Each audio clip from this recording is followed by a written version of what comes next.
Welcome everyone to this channel. I'm Mrs. Ejoma, your instructor. Today we're going to be talking about negotiation. Negotiation. And before we dig into the topic, we have our learning objectives, and it states, at the end of this lesson, you should be able to define negotiation, mention situations that may need negotiation. You should be able to enumerate steps in a successful negotiation and enumerate good skills for effective negotiation. Our Bible reference will be taken from Joshua chapter 9 verse 6, and it says, "They went to Joshua to the camp at Gilgal and said to him and to the men of Israel, 'We have come from a far country. Come therefore make a covenant with us.'" What is this passage trying to tell us? It simply means that there should be peaceful coexistence within us. The Gibeonites, they heard about the good news of what the Lord has done in the midst of the Israelites. So they decided to leave their country and come to their midst so that there can be peace. So in our home world, we should live in peace. The meaning of negotiation. Negotiation is a process of reaching agreements through discussion and compromise. It is a way of getting one's needs met without using guilt, nor anger, nor intimidation. It involves the use of creative problem-solving skills in resolving conflict. It is also a discussion aimed at a peaceful agreement. We can see the picture, this bringing his own and that other bringing his own. It takes two people to make peace. And when there's effective negotiation, relationship will be better off. Negotiation will require giving and taking on the part of both parties.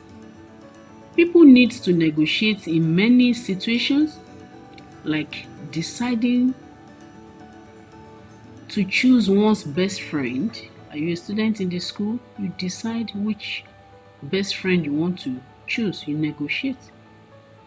When participating in a game, these are the very examples of ways people negotiate today. Now, we have so many situations that may need negotiation. Among them are the following. Number one, when we need to deal with peer pressure, we need to negotiate. As a student, you are being faced with all sorts of things in the school, threats, bullying here and there. Having known those set of people, you need to decide which one you should go with, which one should be your friend, which one should not be. You negotiate. When choosing a life partner, you will negotiate. It is very important. When choosing a life partner, you will negotiate.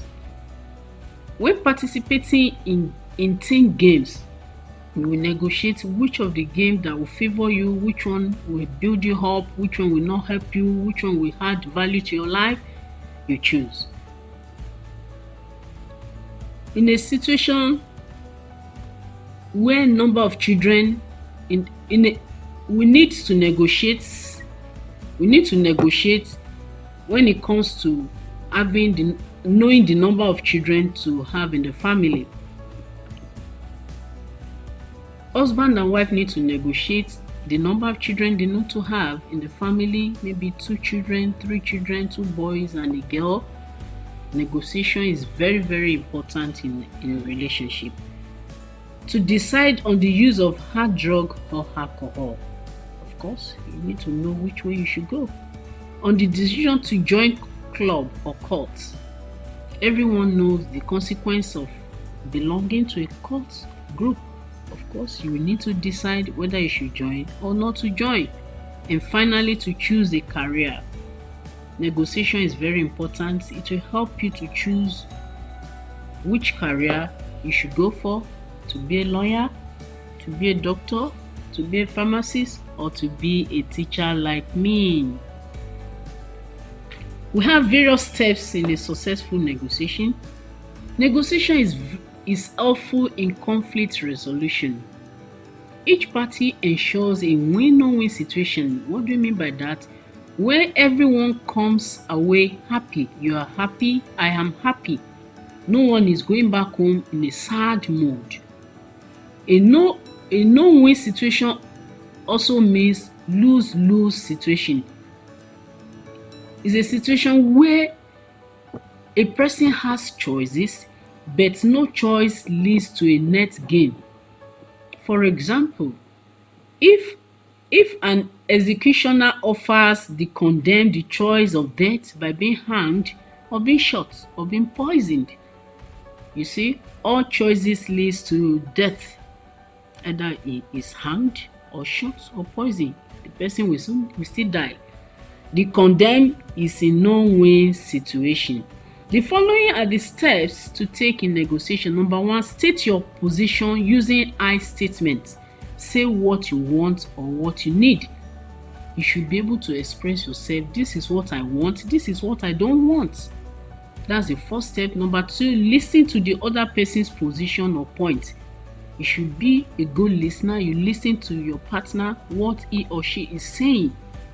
Find out what other people want or need. Not only I too, but listen to other persons standing beside you. Restate his position to be sure you understand it. Lay emphasis on what the other person has said and consider it to understand it. The next point is brainstorm a win-win solution that will work for both. To do this, both parties should consider their needs and propose creative alternatives that will work for both. The two parties should be able to look for alternatives that will work well for each of them, that will not lead to other one being hurt. Agree on a solution. Try it out, and if it does not work, start the process all over again. The suggestion from the other person, if it does not work, you try another alternative until it works. Get an adult to intervene when physical force is involved. Are you in school? You are trying to bring a negotiation, maybe when there's peer pressure that may lead to quarrel. Get your teacher involved, get your principal involved so that they can settle the case amicably. Good skills for effective negotiation. Among the skills for effective negotiation is active listening. Negotiators have the skills to listen actively to the other party during the debate. Active listening involves the ability to read body language as well as verbal communication. It is important to listen to other party to find areas for compromise during the meeting. Instead of spending the bulk of the time in negotiating, expounding the virtues of his viewpoint, the skilled negotiator will spend more time listening to the other party. There should be active listening between the parties. Emotional control. Good negotiators must have control over his or her emotions. Your anger should be put in subjection. Your temper must be well controlled. Verbal communication. Negotiators must possess with the gift of effective communication. You should be able to speak well, speak calmly, speak gently, speak without offering. Decision-making abilities and other skill. Leaders with negotiative skill have the ability to act decisively during a negotiation. It may be necessary during bargaining arrangement to agree to a compromise quickly to end a statement. Good negotiators should be able to arrive at a conclusive matter amicably. And the last point says interpersonal skills. Effective negotiators have the interpersonal skills to maintain a good working relationship with those involved in the negotiation. Negotiators with patience and the ability to persuade others without using manipulation can maintain a positive atmosphere during a difficult negotiation. If you have the spirit of patience, you are humble, you are calm, you'll be able to bring peace into any situation. So the following are the skills for effective negotiation. Looking at this chart, we can see these are still part of the skills that a good leader should have. Good communication skill, collaboration skills, tactics skill. Thank you. Should you have any question, you contact me privately, and your assignment is on the portal as well. Thank you. Have a great day.